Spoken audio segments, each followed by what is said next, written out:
What's up, hockey fans? Welcome to another episode of Snipe Celly. My name is Dan Bradley. He's Joel Fernino. Joel, it's playoff time, buddy. How you doing? It's playoff time. Sam wanted me to wear another hat. I got the Golden Knights hat on. It's playoff time, baby. My second team made the playoffs. My other team is rebuilding. And like Mark Stone heroically overcoming all these injuries to be ready for game one, the hat has made its resurgence. It's off LTIR and ready to go. It's off the hook of my closet. Yes, exactly. Hey, listen, don't hate the player, hate the game. I'm just saying, you and HP get your we're not the only ones. Get your boxers in a bunch, all because the Golden Knights know how to play the game. I respectfully disagree. I disrespectfully disagree. Fair enough. Dan, how's it going? How was your you took a trip to somewhere? Yeah, I was up in Richmond. My cousin was having a baby shower, and she's having twins. So whoa! That was a big surprise to learn that one, but very happy for her. Seems like she's doing well. Babies are due end of June.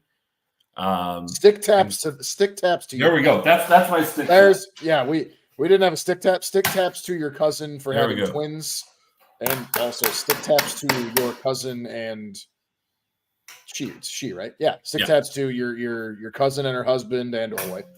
Stick taps to your cousin and her husband for not only congrats on having kids, having twins. Congrats on good God, you're having twins. May God be with you. Yeah, I mean she's excited. She's excited and terrified all at the same time. Yep, it's a lot of emotions there, but she seems like she's doing well and in good health there too. So there we go. Stephanie and Keith with the hearts. Yep. Oh, it's twins, boy and girl. That's awesome. That's awesome. That's cool. What's that called again? Is that paternal or is that maternal? I forget what that's called. No, there's identical and fraternal, so it would be fraternal would be the. But I thought there was a term for it when it specifically is a boy and a girl instead of the same gender. If there is, I don't know it. Oh, that's fair. So Mark's been excited since this morning. Mm-hmm. I was proud of the tweet that I put out for. I knew it. I did have it right with fraternal. Thank you. Also, coming to you live from my high-rise apartment number 4, I will have you know I am on the 11th floor, not the 4th. No. That's a narrowcast joke. To be fair, Mark, I only have the blinds closed this week because Dan was complaining I was too dark. Mr. Ex-director over here. He looked oh boy, what's the best metaphor I can come up with on a spot? You could not tell the difference between his room and a hockey puck. That was bad. Just segue. Actually, I wasn't ready for it. My segue to it is also, Dan, unhockey for a second. It's draft week, my boy. It is NFL draft week. And if you want to full screen me for a hot second, the GIF on my computer's cooler this week, if you can see it, is who the Bears will be taking with the first overall pick. Finally, in the 100 years of a franchise, the Bears are getting a quarterback worthwhile. I squeaked because I'm that excited for it. Caleb Williams is coming. They have a chance to do the funniest thing ever and take Jaden Daniels number 1. That would be stupid because then that would make the talking head shows on ESPN correct, and they're never correct. What do you mean what do you mean by it would make them correct? There were a couple people on the talking head shows of ESPN. I think Get Up, Greeny mentioned this along with one or two other people either on Get Up or on First Take, saying that, like, I don't think it's a surefire thing. I think the Bears could take Jaden Daniels. And then literally the local media, like ESPN 1000, got on the phone and had Greeny on as a guest. And they were like, Greeny was like, I've heard this from a couple people. Are you guys not hearing that? And the local media who know, they were like, no, we're not. And Greeny just goes, oh. That was it. That was all. Again, big network. They need to look. I understand. They're the network airing the draft too. Like they have to try and manufacture buzz and intrigue around the top pick to get people to tune in. And even though people are going to tune in no matter what. Exactly. People are going to tune in no matter what. I understand they're trying to make sure there's a little bit of drama, even though it's like a surefire thing. It's not like it's Ryan Pace in there going, oh yeah, it's a surefire thing. We're going to trade up one spot and get Mitch Trubisky. Oh God. Okay. Segue. I didn't want to bring myself back to that time in life. With the 11th pick in the 2024 NFL draft, the Minnesota Vikings select Bismack Biyombo, center, Democratic Republic of the Congo. A 6'8" center with a 7'6" wingspan. I mean, for football, that wouldn't be necessarily bad. I mean, he's already playing in the NBA, so there's that. Put him on the O-line. Have him play left tackle and left guard. It's been a while since we had a Bismack joke on the show. That's true, since last season. But speaking of last season, we are in a new season. We are in the playoffs. We are. Postseason hockey is upon us. Joel, we didn't get to, because of the way the schedule fell with the end of the regular season, the start of the playoffs. Yep. Coming between shows and just weren't able to coordinate for doing our playoff preview show now that we actually knew the matchups. It took until the night we were at last Tuesday. Yeah, literally. Yep. Shortly after we went off the air, about 20 minutes thereafter, the playoff matchups finally got set. So we couldn't even do that during last week's show. So we're going to kind of break down all of the first round matchups, our picks there, our conference finals and cup final matchups, and Conn Smythe winners here. Let's start with the Panthers and the Tampa Bay Lightning. Those two teams are in action right now. Florida has a 1-0 lead on Tampa Bay late in the first period as of right now, I guess. Yeah. And the Panthers have a 1-0 lead in the series. I had the Panthers taking the series in 6 games, but thinking that home teams are probably going to win the first 3. It actually might even be the first 5. Tampa might go 2-2 at home to tie things 2-2. But to me, this Florida team is really poised for another run in a cup. Yeah, I also had Florida taking out Tampa Bay as well in the first round in 6. Yeah, I had it in 6 just because look, Tampa's still they're still Tampa. Like they're still going to fight hard. They're not going to get completely waxed or anything like that. Or they might. I don't know. But most likely they're not going to get completely waxed. Any team with Nikita Kucherov isn't going to get completely hosed. So, yeah, I mean, I'm with you. Florida. I have Florida in 6, and so far they are up 1-0 in the series. So, yeah, never count out a John Cooper coach team.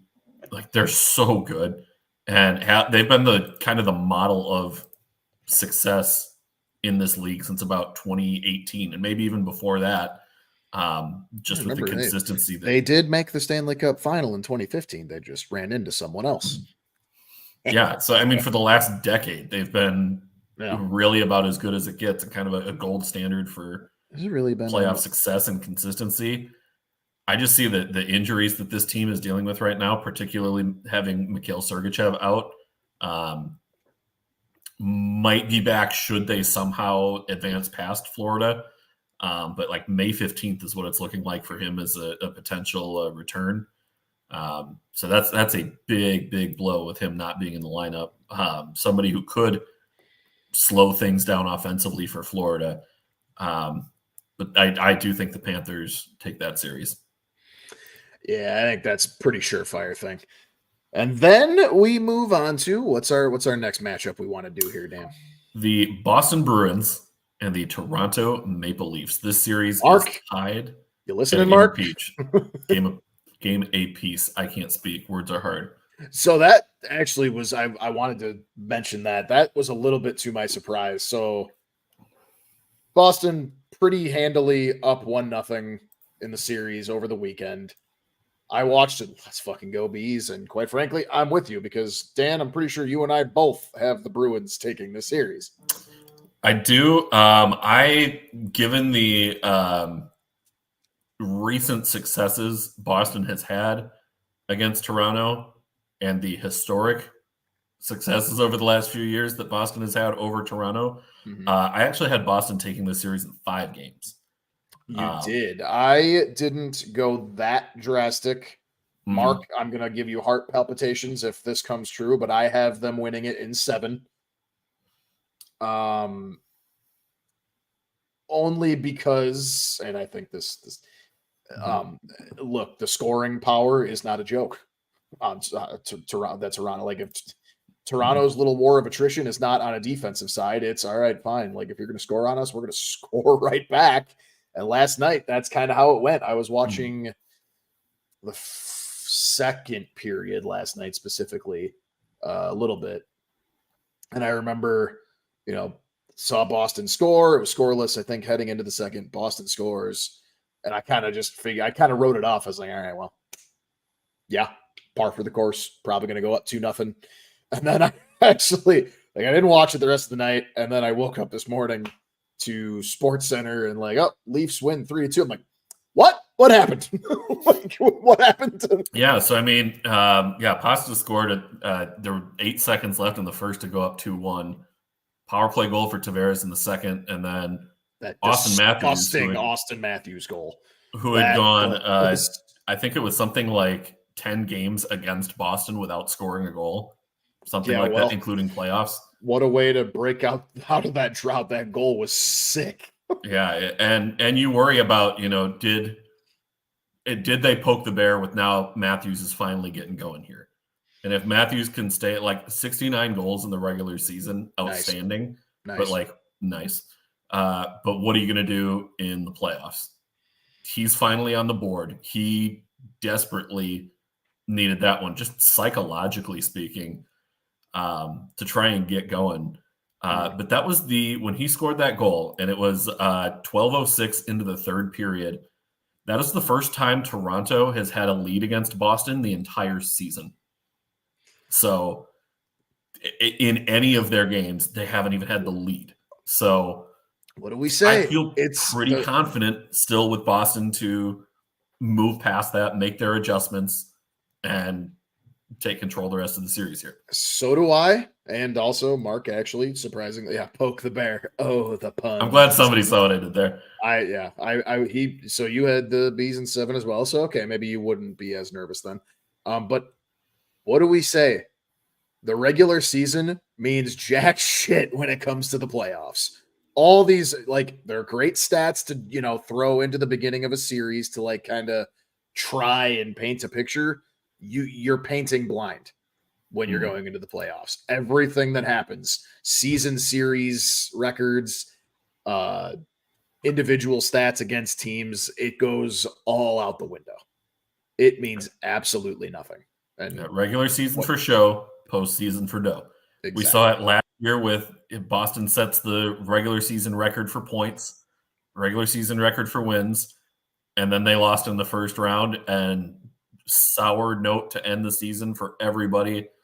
For a team that, we thought Boston was going to be a wagon and at minimum make the cup final. That was my only thing I was correct about. I said they would not make the cup final. I didn't know it would go that soon, though. Yeah, that was a big surprise to all of us. I think it was 4 years, maybe 5 before that, 4 or 5 either way, where Tampa tied the record for wins in a season, and then swept by the Columbus Blue Jackets.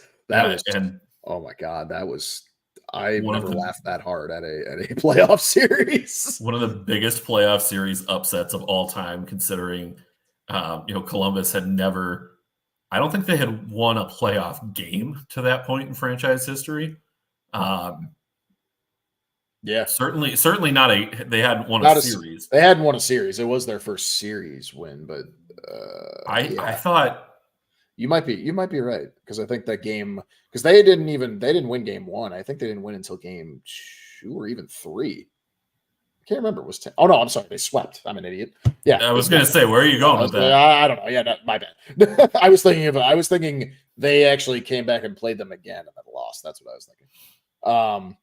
Look, Tampa still got the last laugh, but they did. They recovered to go and win the next 2 Stanley Cups the year after that. So if that's any indication, they went on to make the next 3 and win 2 of them.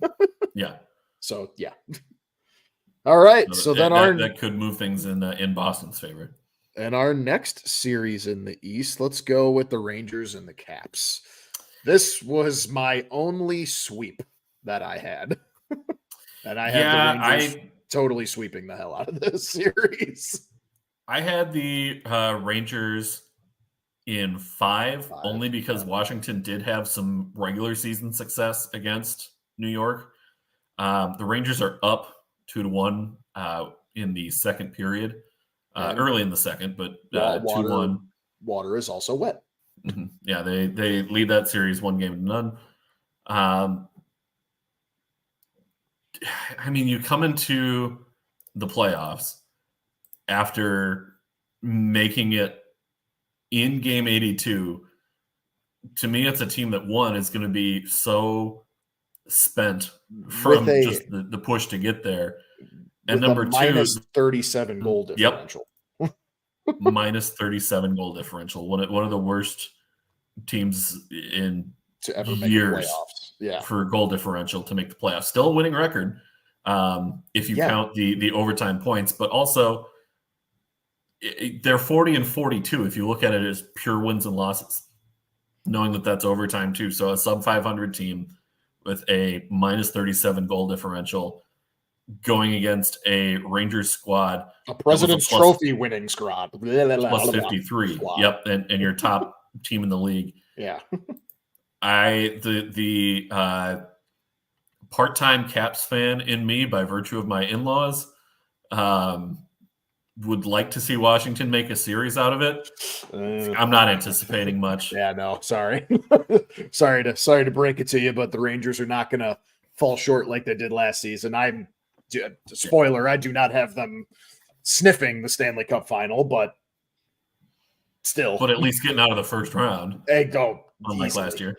Yeah, unlike last year, which, I mean, again, here's the biggest thing so far. I know we're early into the series. We're only on game 2 as of tonight, but Artemi Panarin. That's the difference. He has been one of the best players in the league since coming into the league. I still don't know if I'll ever get over trading him. But I think he might be number 5 in your Hart Trophy voting this year. Oh, yeah. Possibly even number 4. Yeah, I'd say 4, honestly. I made a case for him getting a few votes in our last episode. Yeah, I would think Kucherov, McKinnon, that's McDavid. your 1-2. Pick your order either way. Yep. For me, Hellebuck is in there, McDavid, and then probably 5 Panarin. And I don't even, no offense to Connor Hellebuck, he's incredible, but you could be. It's to me, it's exactly what you said. It's 1A, 1B with Kucherov and McKinnon. Arguably 1C, but probably just 2 is McDavid. Yeah. And then for me, right below McDavid is Panarin. Yeah, just solely based on the numbers this year. And the thing is he's always been great in the regular season. I believe he put up a goal. I don't remember how many exact points he had in game 1, but I know he had a goal. In game 1, he actually Matt Rempe goal scorer in that one. We got to mention that one as well. Mm-hmm. He had it was just a goal, but he also had a game high 7 shots on goal. So that's the thing. He's going the biggest thing, and that was his. God, I wish I had the stat up in front of me. I heard it while I was watching the game when that happened. That was his first playoff goal, and I want to say they said his last 10 playoff games played. Yeah, because he's primarily been like your assist guy, your setup guy, and even then, your goal scorer. And even then, he's been goose eggs on the score sheet in the playoffs, or at least virtually goose eggs. Like last season, I think when they lost in 7, I think he only had like 2 or 3 points in the entire series or something ridiculous. Panarin in the playoffs last year, he 7 games, no goals, 2 assists, and he was a -2. There you go. I said 2 points. Yeah, he had 2 points the whole series. Like you said, -2. Yeah, I mean that's the thing. That's the biggest difference. Like they have a great team. They're stacked all the way around offensively, defensively, goaltending. If they want to make a deep run and actually boot out this whole President's Trophy curse thing that happens every single season, he needs to get going, and he so far is. You need your biggest players to make the biggest plays on the biggest stage. Yep.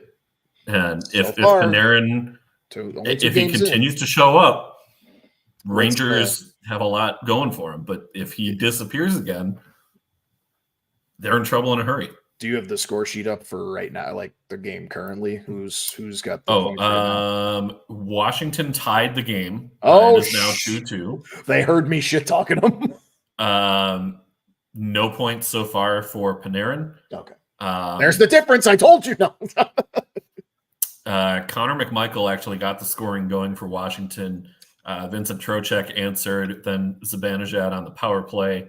And then how about this one for a Washington power play goal? Dylan Strome from Tom Wilson and Max Pacioretty. Max Pacioretty in playoff hockey form. And I love to see my boy Dylan Strome having some success. I loved him. I really thought you were about to say my boy Tom Wilson. And no. I was going to say you have completely changed course on Tom Wilson from what I know. I can't stand him. However, I'd like to say that I would like to believe in my own world that Connor McMichael is actually Connor McDavid's second cousin. Moving on. Logic tracks. Western Conference. I don't know. We forgot one East. Carolina and the Islanders. Oh, you're right. We did. I jumped around on my order here. Yes. Look, you know what? Look, that's actually a fun joke to play into. You're not wrong. That's not going to be much of a series either. Carolina's already up 2-0 in that series. They are, but again, it's not a series until a home team loses a game. Carolina had home ice for the first 2. They won their 2. I get it. Now we see how the Islanders answer. Ilya Sorokin is more than capable of stealing a game or 2 in this series. I did go Carolina in 5. But again, Sorokin he has done everything to give the Islanders a chance in that series, as he has for several years now. Here's the thing. I think we all kind of knew that was going to be the only difference in this series. Is Sorokin just going to become Mecha Sorokin and just somehow steal them a game or 2, which is... And not only that, but we saw Semyon Varlamov in game 2. He stopped 34 of 38. So, I mean, they have a tandem that they can run here. He just randomly decides to turn it on whenever he's randomly playing. Like, he's still in the league and he can still do stuff like that, apparently. Right. And we didn't even mention this, but the Islanders have the second best goaltending tandem behind Boston, as Mark is saying. And I agree, which is also why when we were trying to say like the whole offense versus defense thing with Boston and Toronto, like, look, you cannot deny Linus Ullmark and Jeremy Swayman. That's the best combo. Absolutely. But yeah, the Islanders definitely have the second best for sure. So Dan, there really isn't too much else to talk about with that series. We both have them in 5. Let's recap the East really quick. I have Florida winning, Florida over Tampa in 6, Boston over Toronto in 7. Same, but I have them in 5.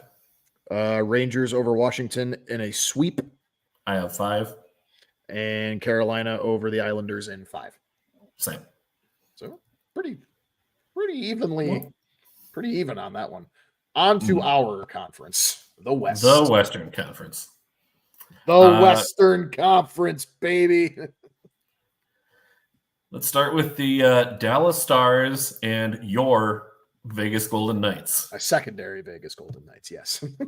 As we joked about on the top of the show, Mark Stone back for Vegas, as we all expected. We really should have seen it coming, that he would be ready to go for game one.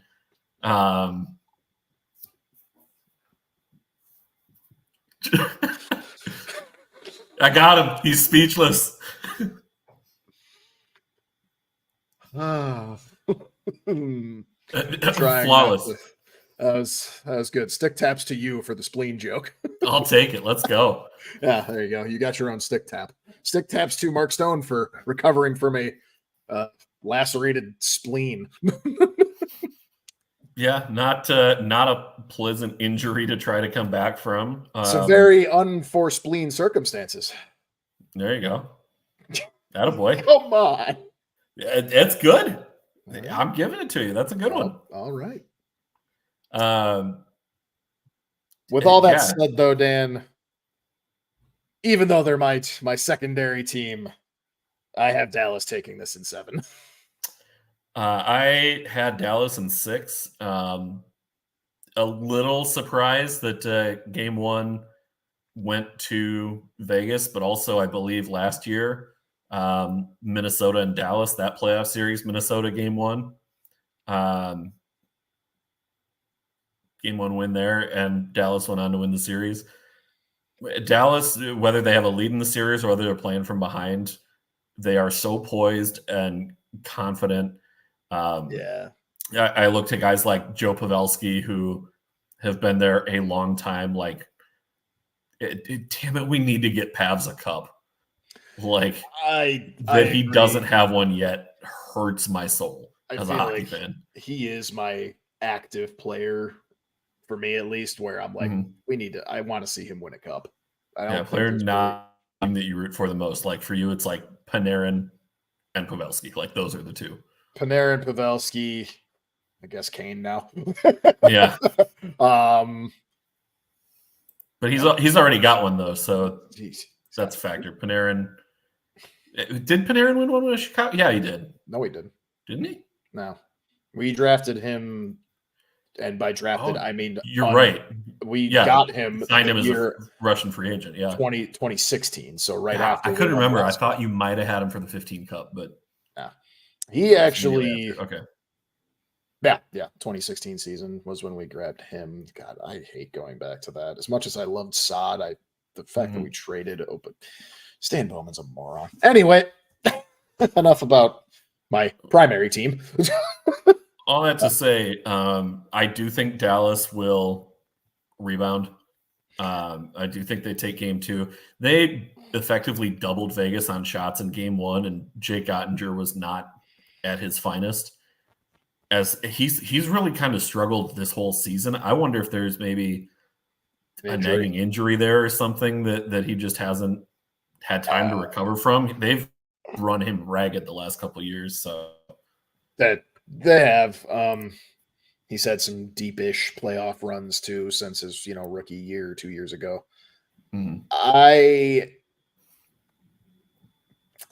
It's weird. I mean, I say, look, the champs are the champs for a reason, and they showed that last night. I was a tad bit surprised when I turned the game on, and I believe it was 2-0 or 2-1, whatever it was, and then like I had flipped it off and flipped it back on. It was like 4-1. What happened? Like I did not expect that, at least out of the gates, especially in Dallas.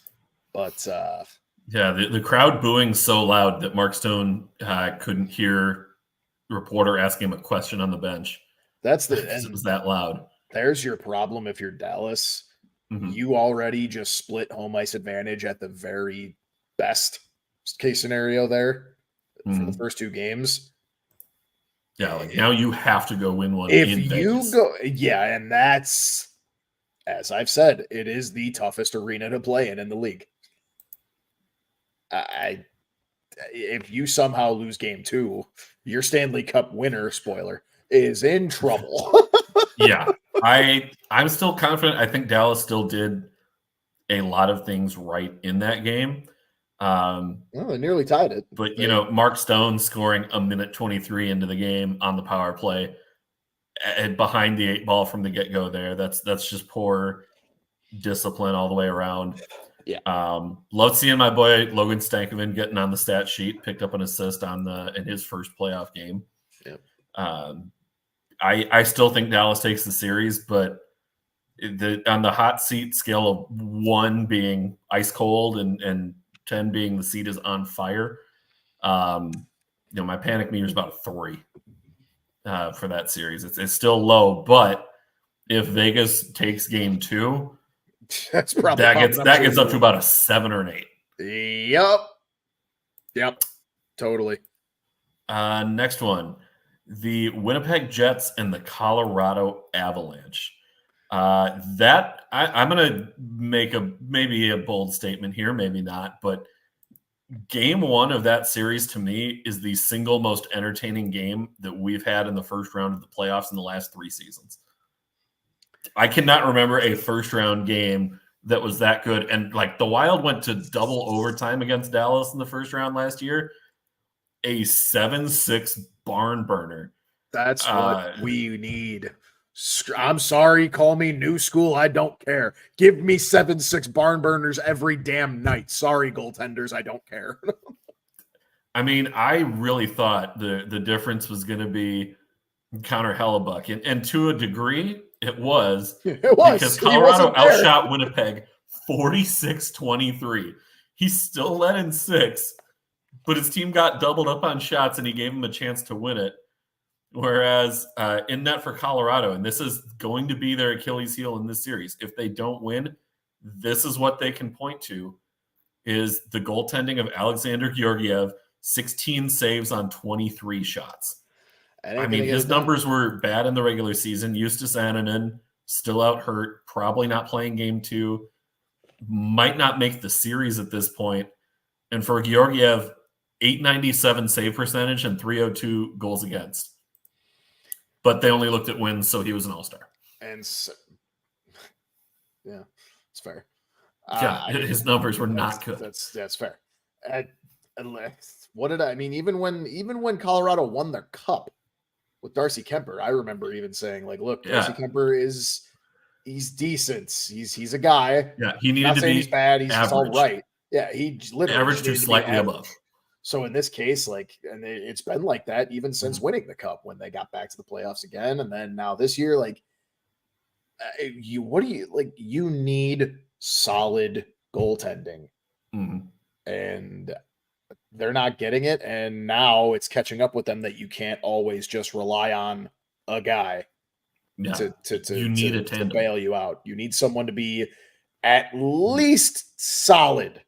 Quite solid. Georgiev has been, well, like you said, I mean, this season he was bad, but he's kind of always just been up and down. And look, you're gonna look damn good in front of a defense like that every now and again.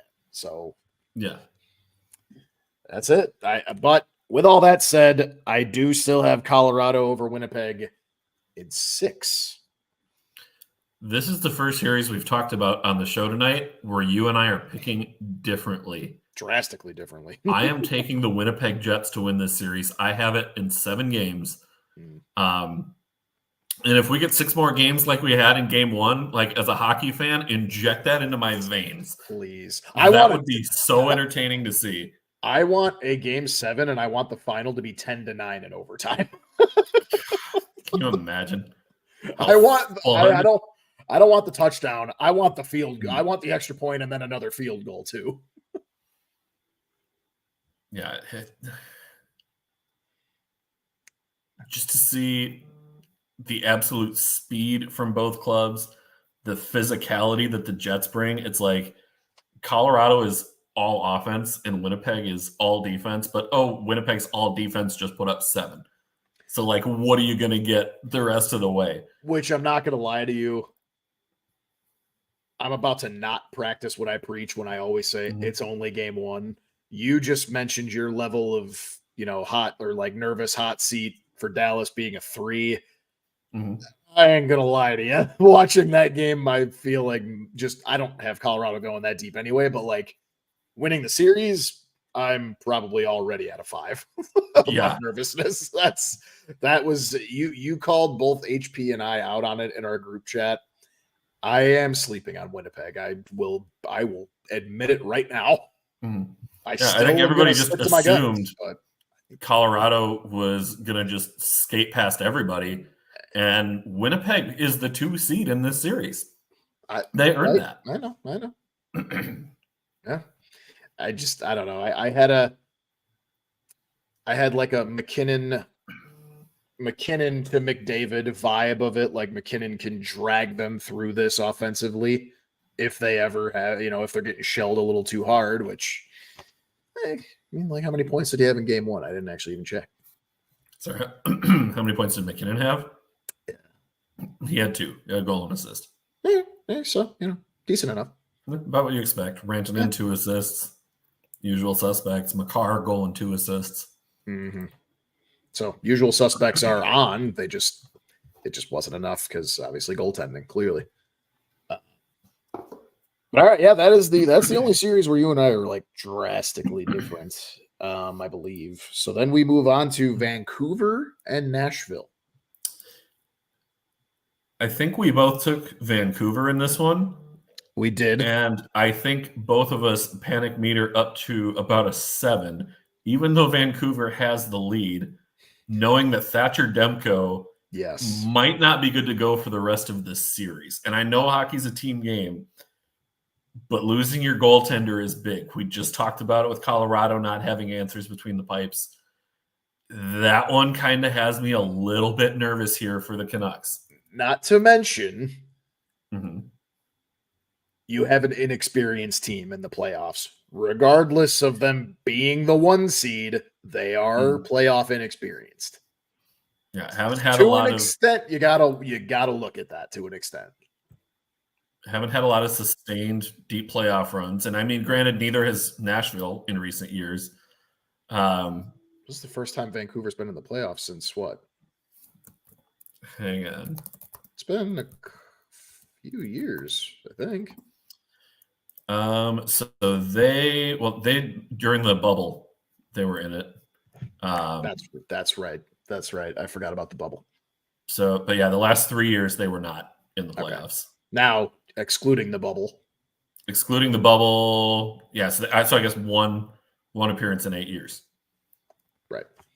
Okay. And you can make the case that Nashville, they haven't had deep runs, but they've at least got there. For the That's record, a factor here too. Yeah. For the record, Isha, our Canucks fan, I am not excluding the bubble. It counts. I was just curious of, non-bubble. I wish we could exclude it because they beat the Wild to get there. I don't want to exclude it. We made it. We beat Connor McDavid and Edmonton to get into the playoffs in the bubble, and then Vegas kicked our ass in 5 games. Anyway, Vegas kicked a lot of teams that year. Yeah. But I have them over Nashville in 6. Yeah, I had Vancouver in 5, but again, that's assuming you had a healthy Demko. I'm still going to stand by it for now, but I'm going to stand by mine too. But that 6 for me, I picked an extra game for the inexperience, and just because Nashville can kind of be sneaky at times and just randomly come at you with all they have, and you're kind of just like, what the hell's going on? I know from experience, the last game, I get it, we were a bad team, but I went to one of our last home games of the regular season, and they just come in droves. But I did it from an inexperienced standpoint. Like, all right, Nashville can take 2 of these. Hell, I can see the series being 2-2 and then best of 3 after that. But now with Demko being hurt, I feel a lot better about 6.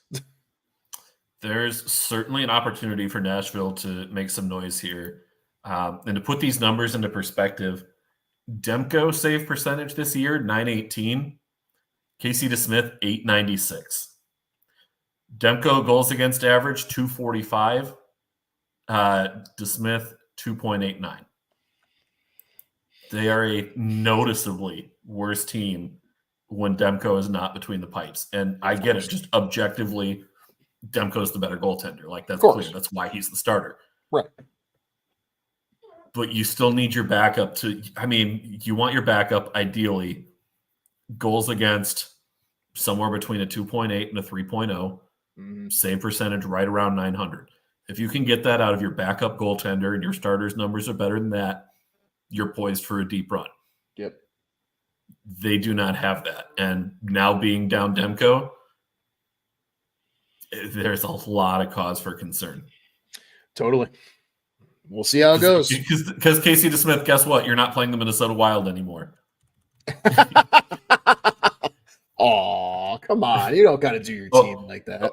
Okay, but DeSmith is something like 6-1-1 in his career with like a 960 save percentage against Minnesota. Like he's otherworldly against the Canucks. Yeah, no, I get or it. Against the Wild, rather.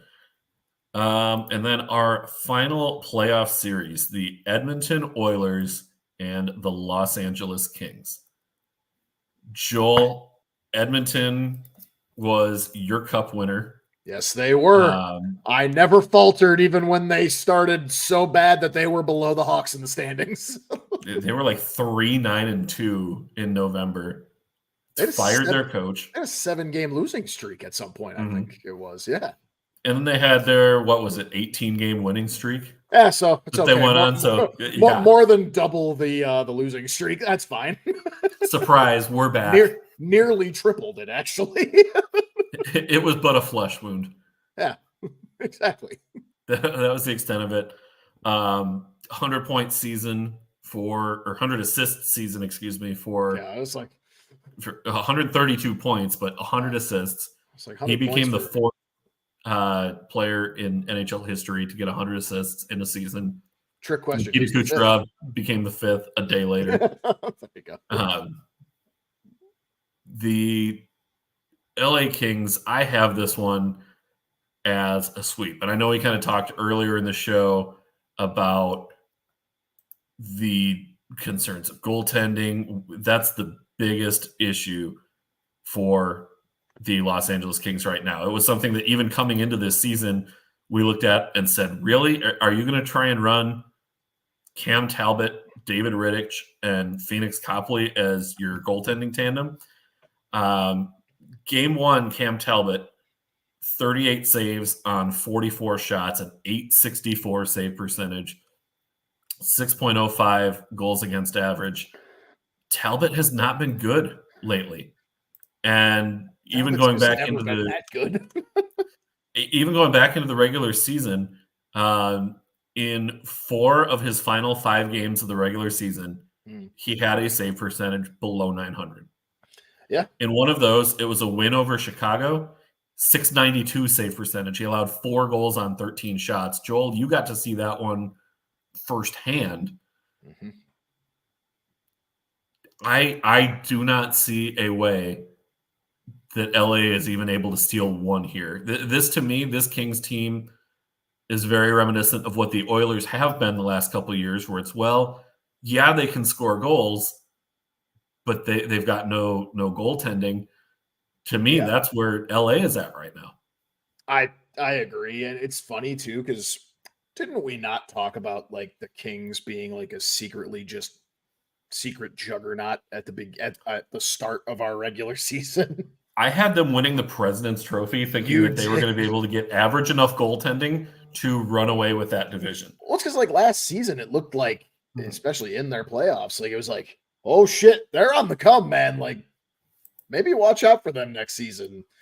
And yeah, they were a good team. Like, look, they good enough, made the playoffs. Oh, they started out pretty damn good. I think they held up the 2 seed in the Pacific for a while. A good chunk of time. Yeah. Yeah. And then Edmonton remembered how to play hockey. Yeah. Edmonton was like, oh shit, guys, the regular season started in December. Let's kick this up a notch. Yeah. And third year in a row, we have first round playoff series, Edmonton and LA. Yeah. Edmonton won each of the last 2 meetings, and they look like they're going to win a third. I'm right there with you. I think Edmonton is going to tear through the Kings. However, I didn't actually make this a sweep. I said Edmonton in 5. Okay. It's just like, look, I feel like just I've been trying to watch Edmonton as much as possible over the last couple of years, especially in the playoffs. They're always good for just one kind of stinker game in every series, regardless of how well of a hold they have on said series. They are always kind of good, or I guess bad enough for a stinker, and that's where I think LA can take one. I'm going to go out on a long shot and say this is the one series I'm actually going to try this on, and I have a decent kind of small amount of confidence. Edmonton will go up 3-0, but they won't be able to get the sweep in game 4, and then they'll have to do it in game 5 at home. So that's kind of where I'm at. So recapping the Western Conference here, I have the Stars over the Golden Knights in 6. You said 7 for that series? Yep, Dallas in 7. I have the Jets over the Avalanche in 7. You had Colorado in 6. Correct. Canucks over the Predators. I had 5. I had 6 for Canucks. Mm-hmm. And then we both said Oilers over the Kings. I said sweep. You said 5. Correct. So we only had one playoff series different in the first round, and that was Winnipeg and Colorado. Yeah, and that kind of tends to happen. Actually, no, that's the first time we've ever actually fully agreed on about 90+% of the first round. Yeah, because the last couple of years we've had some differences, but some of these matchups just seemed obvious, which that's how it works. Hockey can be dumb. We'll watch Nashville win. Watch. Yeah, what if we said all year hockey's dumb? Hockey is dumb. Watch Nashville and Washington advance. Like, you know, like can you imagine? I can't. Washington held together on duct tape and vibes. Yeah. Ovechkin scores like 12 goals in the series. The Ovech trick. The Ovech trick. Oh my God, that commercial.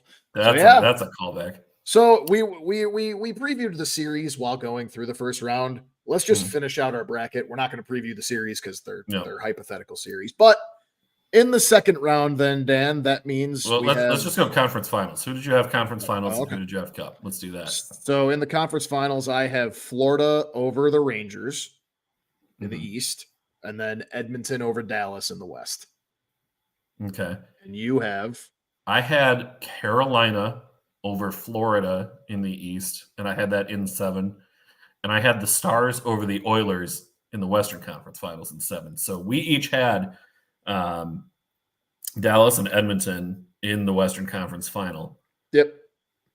And we both have Florida in the Eastern Conference Final, but I have them winning. And I also said, I actually, and I take that back, I said I didn't have the Rangers sniffing the Cup Final. I actually did. I have them in the Eastern Conference Final.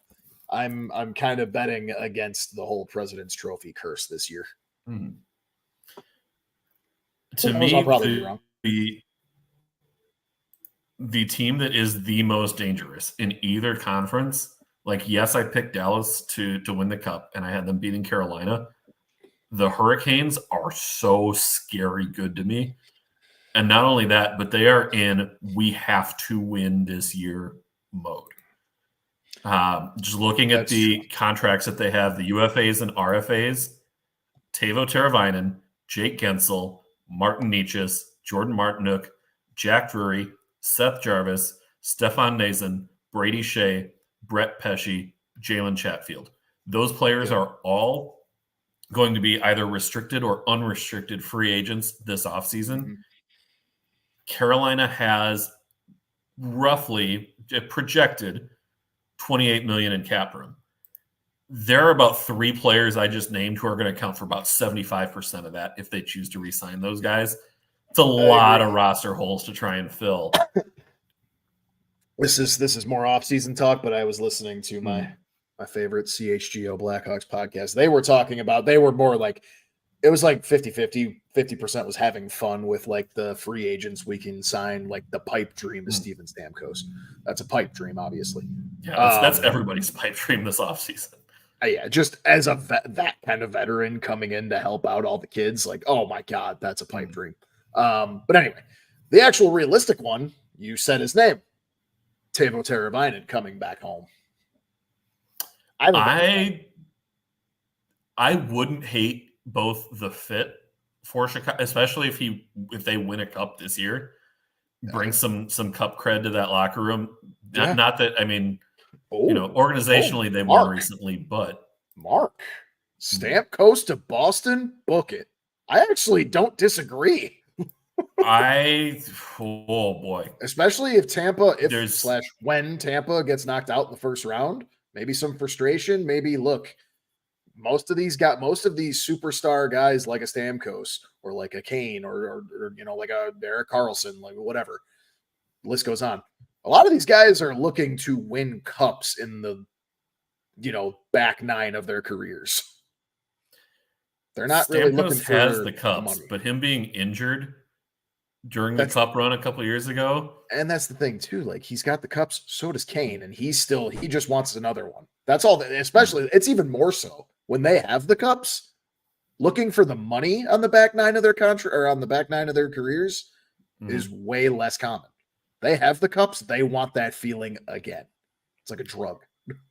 I'm going to make my bold prediction for where Stamkos goes. I think he reunites with Steve Yzerman in Detroit. Oh my God. Wow. I think that makes a lot of sense. Where's the soundboard? We need the toasty. We do. I have somebody I'm going to talk to about that and know what that's going to be. But yeah, I think that makes too much sense for them not to be reunited there. Red Wings are a team that was a point away from being a playoff team this year. The young talent is there. They need somebody like Stamkos who can put them over the top, get them into the playoffs, bring that experience and leadership, show Dylan Larkin as well, like, hey, regular season and playoffs are a different animal. Here's what you need. And for those two to elevate the team even more. I like this. I like both of those. I could see Boston too. Again, like Boston, yes, they got the production from their centers this year. I don't think anybody expected, after you lose Bergeron and Krejci, to have those guys who have been, icons for your franchise over the last their entire careers, really. I mean, look, at this point, next season, I'll already tell you right now, this is like somebody having a terrible gambling problem sitting at a roulette table that just continues to bet on red and it just continues to come up black. I think the Bruins. But one of these days. Yeah, one of these days. This is my metaphor here is the Bruins will miss the playoffs next year. One of these times, I'm gonna be right. and I'm going to sit here and I'm going to have to go the other way now because they have consistently proven me wrong. I might not be correct until 2030, but one of these years I'm going to be right. Mark says he believes the Bruins Cup run is not this year, but will be next year. That's interesting to think about, just with a bit of an aging core, although two of those guys retired. So Marchand ain't getting any younger anyway. So then real quick, Stanley Cup picks. We kind of already alluded to them, but I'll do mine. I have the Oilers over Florida in the Cup final in 7 because that sounds exciting as all hell. And my Conn Smythe winner is finally, he gets the Cup and Connor McDavid gets the Conn Smythe as well. I went with the Dallas Stars over the Carolina Hurricanes in 6, and I have Roope Hintz as your Conn Smythe winner. It's one of those, like, he's obviously a great player, but he's like a dark horse Conn Smythe guy if they can win it and make it. He was so good for Dallas last year. Yep. If he can elevate to that level again, how's he doing after game 1? I don't think he had any points in game 1. You said is game 2 on right now? No, it's later. Oh, duh. Right. It's it's in Dallas, so I guess it wouldn't be. What, 8 p.m.? They're actually not on until actually, when are they on again? Are they on tomorrow? Did I get my things mixed? Oh, duh. Vegas. They played yesterday. Sorry, so they're on tomorrow. Yep, you're right. Oh, duh, because I'm coming up with the pick segment. My spoiler bad. alert. We do. Ah! All right. Joel, That's our Lindy brackets. Ruff, switching out of playoff gear for a Switching moment. out of the playoffs.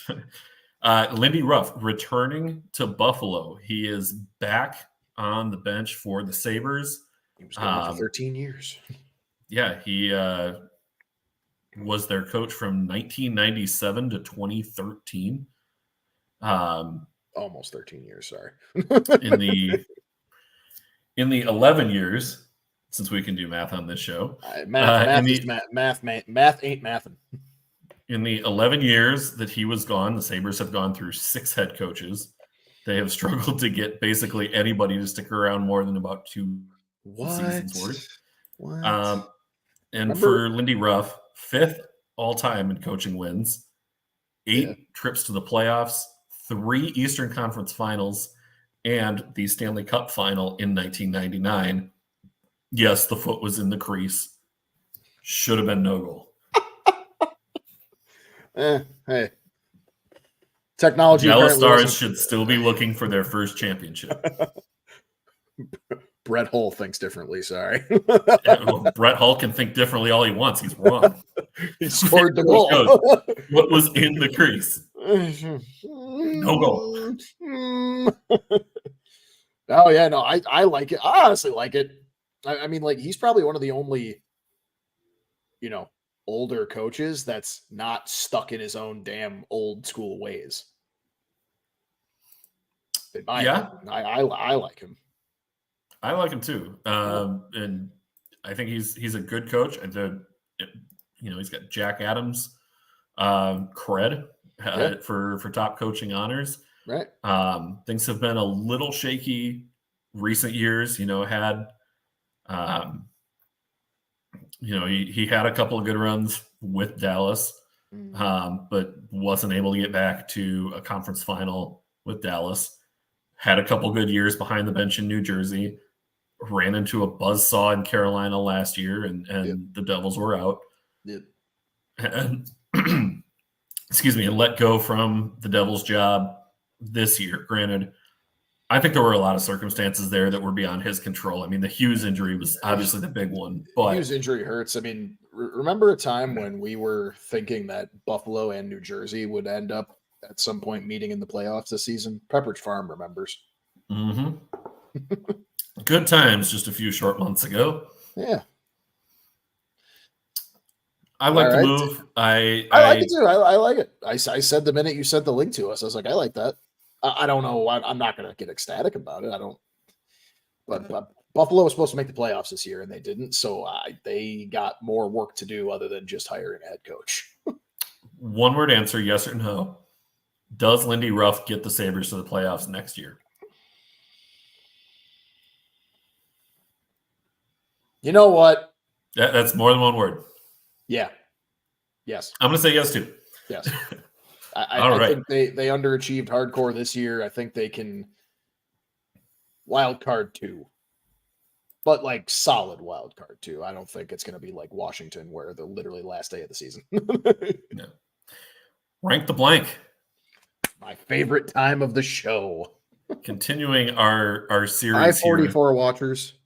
Get some likes in here, please. We did the forwards under 23 you'd most want to build around.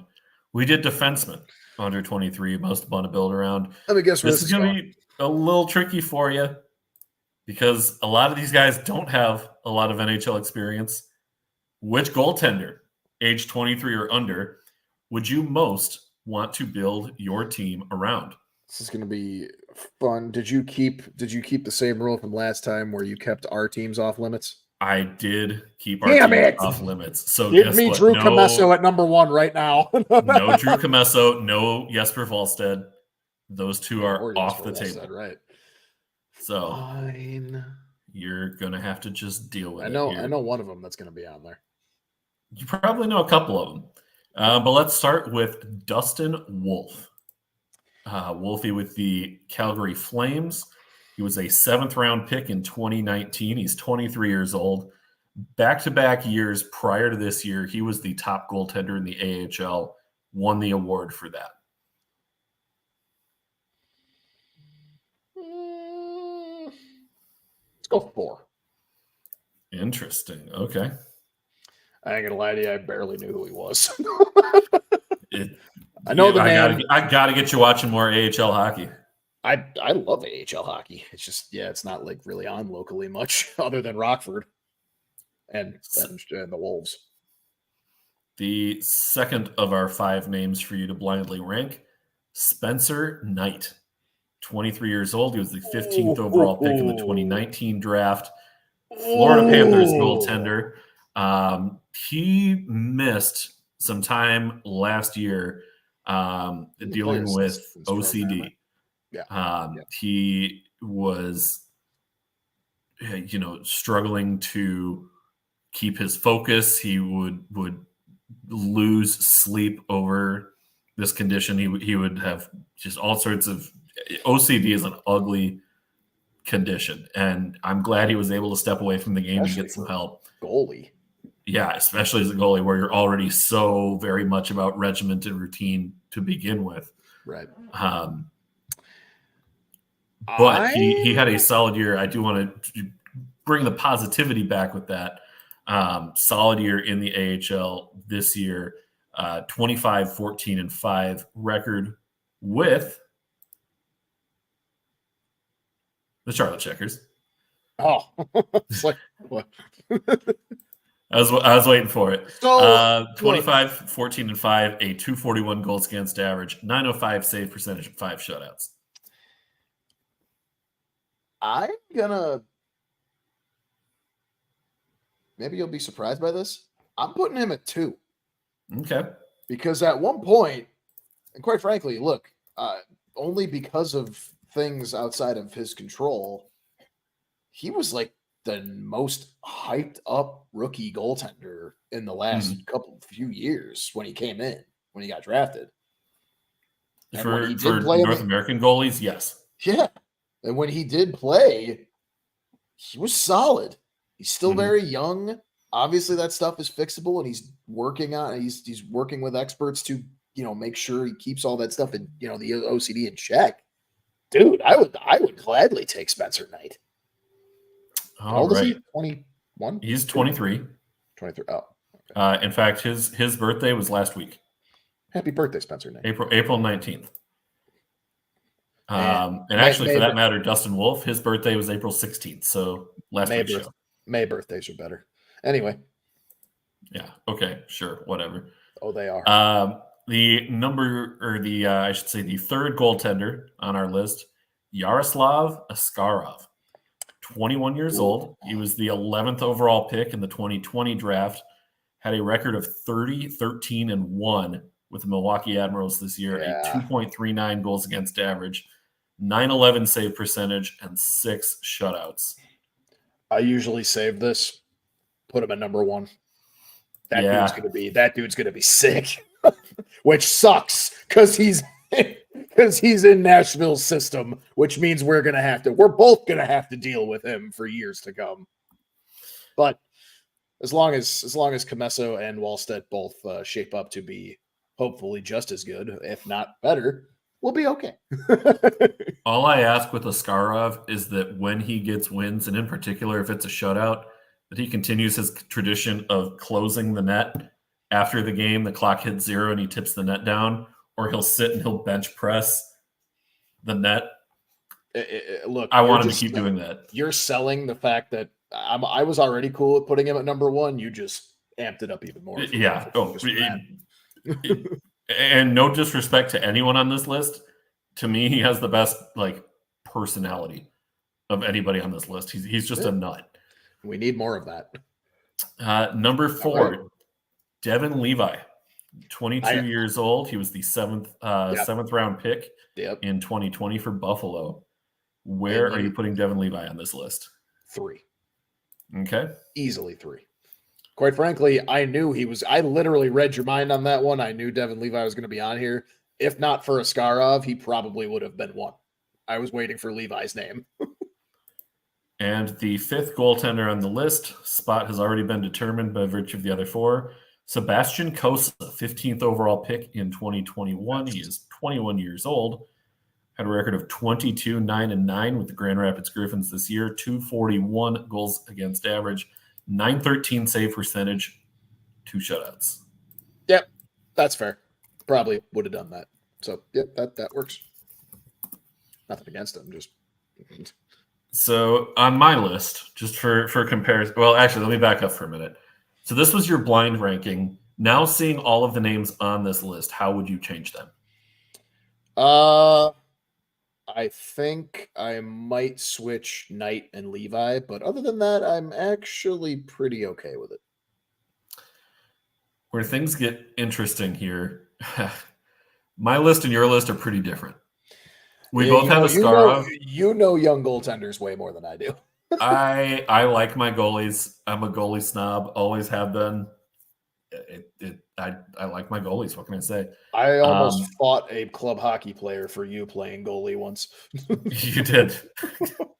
I remember that guy was hacking my hands the whole game. I'd cover up a puck, and I don't care if he played hockey. I would have won. That dude was a twig. Oh, you would have. You would have easily beat that guy. No doubt about it. As far as goaltenders under 23 go, Askarov is my number one overall, and that includes Jesper Wallstedt. I think if Nashville said, "Hey, one for one swap Askarov and Wallstedt," I think I'm taking Askarov. Which don't let HP hear you say. You know, I love Wallstedt. For me, that's where Askarov is at. Yeah. At number 2 on my list, I put Dustin Wolf. Yeah, I like know the name now a little bit more, and I'm like, I feel like I put him a little too low, but like, I mean, that's fair. Again, and in the context of this list, being number 4 on this list is still a good thing, because how many other goaltenders out there are under age 23 that we're not even putting in this conversation? Right, and I think +2, like the minute you were like, oh yeah, AHL goaltender of the year 2 years in a row, I was like, shit, I probably put him a little too low, didn't I? I think a little bit, but again, you're ranking these blind, and you don't necessarily know where guys are going to fall. So that's part of the fun of the game. I had Sebastian Cossa at number 3, Spencer Knight at number 4, and Devin Levi is my number 5 goaltender on the list. Okay, but I do think Cossa is going to be the guy in Detroit for a while, and oh boy, I'm just trying to think of where they're going to be at with their goaltender situation for next year. So Detroit has Ville Husso and Alex Lyon, and they have a no trade clause on. Is Alex Lyon a big name? He's a big name, right? Right? I don't think Sam's watching. First overall pick name. This joke, yeah, first overall pick and fantasy name. Say, I don't think Sam's tuned in this week. I don't think she is. This joke is falling very flat. You know what? By mentioning Alex Lyon, in 5 minutes, Sam will be here. There's a notification bell pops off. I felt a disturbance in the force. Someone's making conversation is someone's making fun of Alex Lyon. No, I'm not even making fun of him. Just I saw a recording. In a perfect world, next year for Detroit, Alex Lyon is their number 1, and Sebastian Cossa is their number 2. Yeah. You find a way this offseason, like James Reimer, he's gone. You're not bringing him back. Ville Husso has a 10-team no-trade list. I think I call, do I call Colorado? Do I call the Kings? If those teams aren't on his 10-team list, that might be a spot where call it a hot take. Ville Husso is an absolute upgrade over Georgiev. Yeah, not saying he's anything. I don't think that's even a hot take. I think he's straight up a better goaltender. He's not super special or anything like that, but he's more than just a guy. Even if it's just a tiny bit more than just a guy. You put that on Colorado, okay, now you might be back to normal here. He's better than Darcy Kemper. So, like, I mean. Well, I mean, Husso had a down year this year. Yeah, I mean, for sure. Detroit's defense wasn't that good this year, though. They were all over the place. Yeah, I think Detroit they need an investment in a D-man, like a true defensive defenseman this offseason. This draft has a couple of them. They do. Where do they pick? They, I think, are 15. Or do they round off? Do they round off the non-lottery? Yeah, they're at I'm 15 sorry. right now. The Blues are the cutoff point. So Detroit's not in the lottery. They're every team that misses the playoffs is eligible for the lottery. That's what I thought. But Yeah. Okay. but you can only move up 10 spots. So I didn't know that. How did I yeah, not you know can only that? move up a maximum. I don't know how I didn't know that. So like this year, the cut line is it's the Philadelphia Flyers.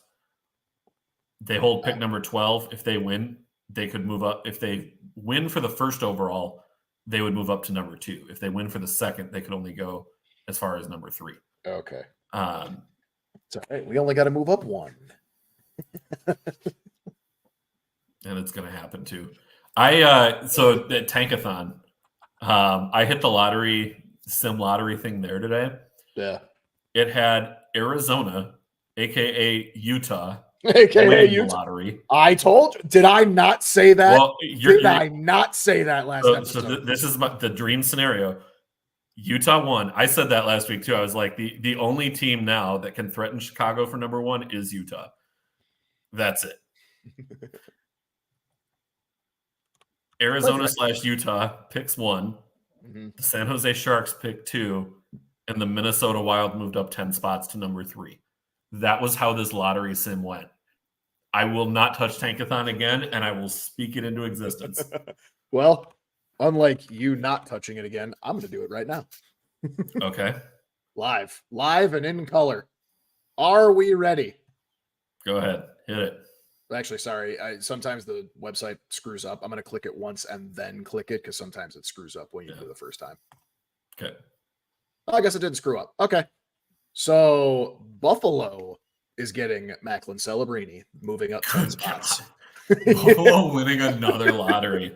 And then actually, this one is I'll do one more because moving up 5 spots to get second overall was Ottawa.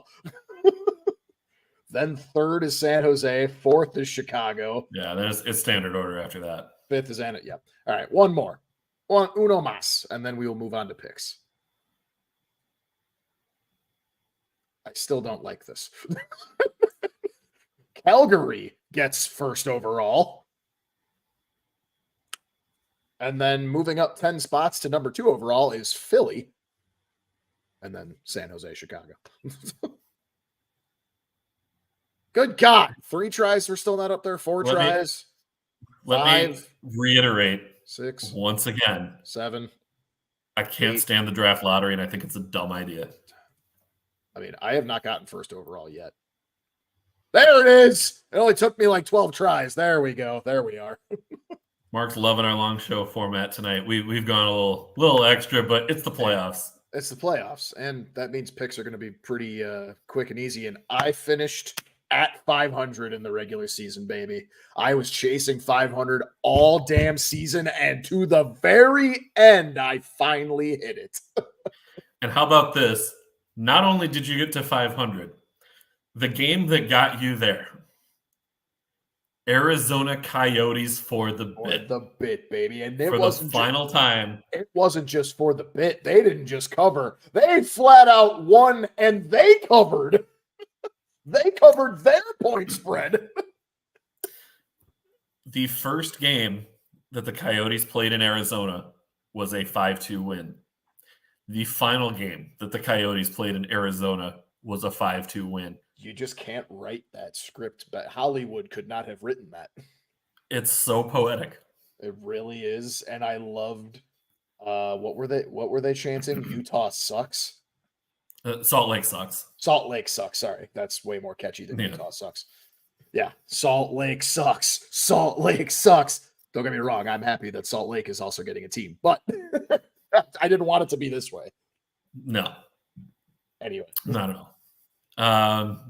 So are we going to just get... And we both said, by the way, Coyotes money line for that game. We didn't even say puck line. We said money line take them. We did. Yeah, and we were both right. Games tomorrow. We touched on this one quite a bit earlier. Boston Bruins -104, Toronto Maple Leafs -115. That series is tied at a game apiece. Pivotal game 3 here. Joel, who takes it? Mark, I got you. I think Boston rights the ship. It was a pretty, I guess, come from behind for Toronto. I think Boston rights the ship. Probably another close game, but I think Boston can take one in Toronto's barn. Give me the Bees. Yep, absolutely. There it is. Let's fucking go Bees.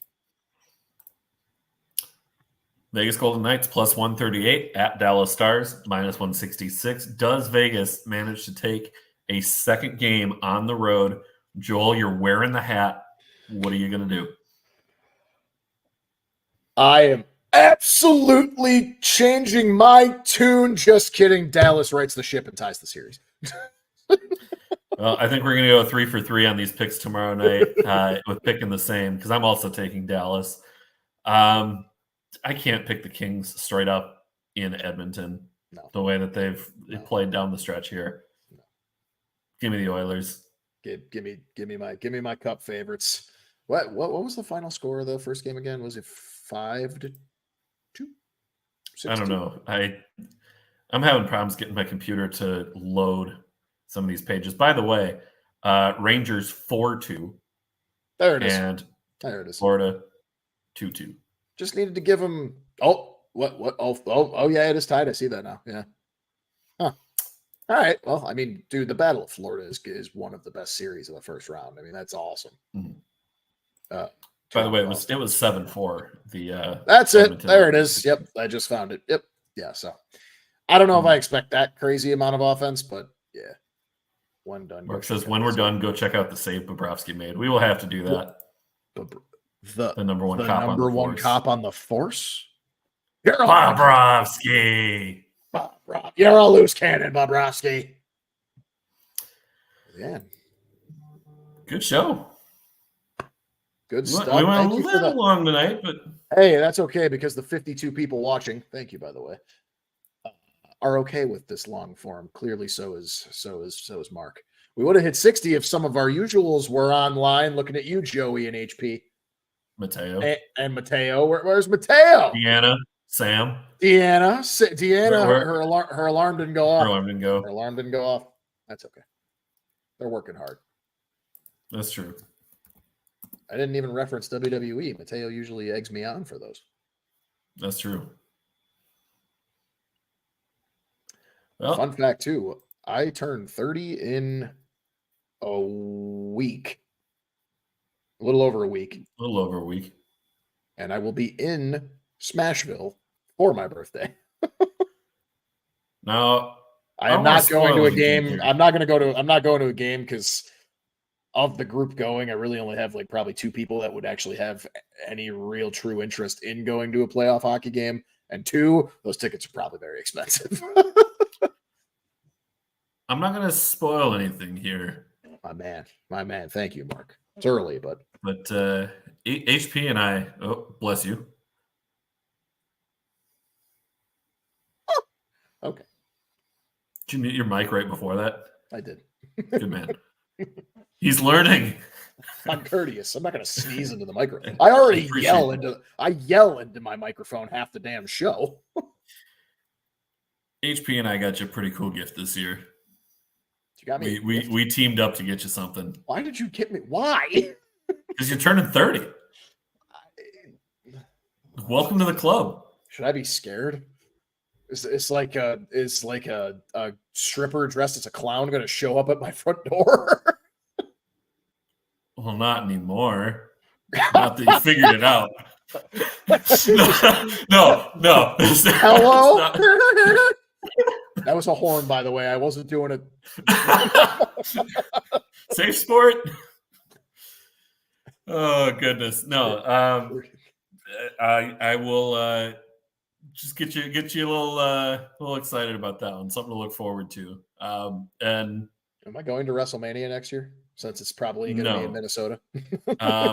But I will say this is something that, one, I know you're going to enjoy. And number 2, it's something that is safe for you to show on air during the pod. We will not get kicked off you. We will not get kicked off YouTube for what you have. I swear to God, if you got me a specifically Fanatics Brock Faber jersey, That's like a double whammy of just fuck you guys. I'm not going to tell you what it is. Okay. I'll just tell you it's going to make for some great. Well, for one, thank you. You didn't have to get me a gift, especially because you're both in other states. It's one to look forward to, and we're going to send it to you on your. I ain't scared. We'll send it to you on your day of, but I almost want to. I almost want to wait so that you get to open it on air. I could do that. Almost want to do that, but I could do that. I want to make sure you have it on the day of too. Are you like shipping this to me? You're gonna have to wait and find out. That's what we call a tease in this business, ladies and gentlemen. I guess so. All right. Well, I'm excited. Well, thank you. And that's it for tonight's show. We will be back next Tuesday, April 30th. Same time, same place, same people. We hope to see you back here with us. He's Joel. I'm Dan. Enjoy the rest of your night, everybody. Happy Caleb Williams week, everybody, to those who celebrate.